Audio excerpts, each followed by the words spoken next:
Hi මම ජයනි ඩර්ලින්. මේ මගේ J Darling YouTube channel එක. ඔයාලව ගොඩක් ආදරෙන් පිළිගන්නවා මගේ channel එකට. දිගටම මගේ වීඩියෝස් බලන්න කියලා ආරාධනා කරනවා. ඉතින් බලන්නකෝ අද මමයි මහත්තයයි ගියා Waters Edge එකේ තුනපහ රෙස්ටොරන්ට් එකේ Friday dinner buffet එකට. මේ මම මෙතනට ආපු පළවෙනි වතාව.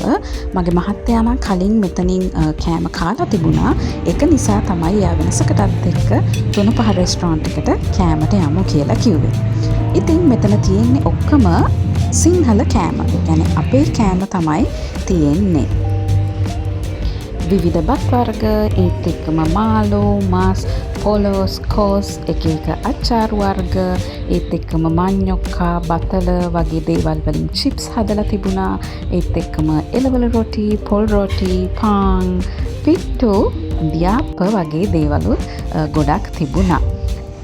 ඒත් එක්කම අතුරු පසවලට මගේ ප්‍රියතම කෑම, ඒ කියන්නේ ලැවරියා, හැලප, ඒත් එක්කම කැවුම් වර්ග, පළතුරු, මස්කට්, වැලිතලප, අලුවා වගේ ගොඩක් පැණි රස ජාතිත් බුෆේ එකට එකතු වෙලා තිබුණා.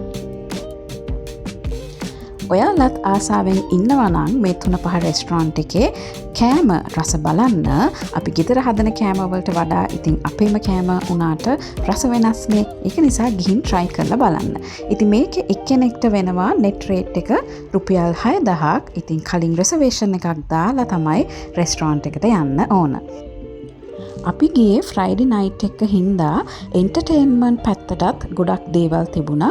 ඒ කියන්නේ dance items 5ක් 6ක් වගේ අපි ඉන්න වෙලාවේ අපිට බලන්න හම්බ වුණා. ඒත් එක මට හිතුණා මේ tourism කරන කට්ටියට හොඳයි මේ රෙස්ටොරන්ට් එක. ඒගොල්ලොන්ගේ guest ලව එක් කරගෙන යන්න. මොකද බොහෝ වෙලාවට මේ guest ලව tours වලට එක්කන් යනකොට food recommendations ඒගොල්ලෝ ගොඩක් වෙලාවට බලාපොරොත්තු වෙන්නේ chauffeur guide ගෙන්නේ. එතකොට ඉතින් මේ තුනපහ රෙස්ටොරන්ට් එකේ කොළඹ අවට ඉන්නවා නම් මට හිතෙනවා මෙතන තමයි හොඳම තැන. ඒගොල්ලොන්ට අපේ කෑම try කරලා බලන්න පුළුවන්. ඒත් එක්කම නර්තන අංගයනොත් නරඹන්න පුළුවන් නිසා. එහෙනම් දිගටම මගේ වීඩියෝ එක බලන්න කියලා ආරාධනා කරනවා. එහෙනම් අදට ගිහිල්ලා එන්නම්. ළඟදීම අලුත් වීඩියෝ එකකින් ආය එන්න බලාපොරොත්තු වෙනවා.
Looking sicker melody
Thank you. තව රික්වෙස්ට් නැහැ. ඇති. No, thank you.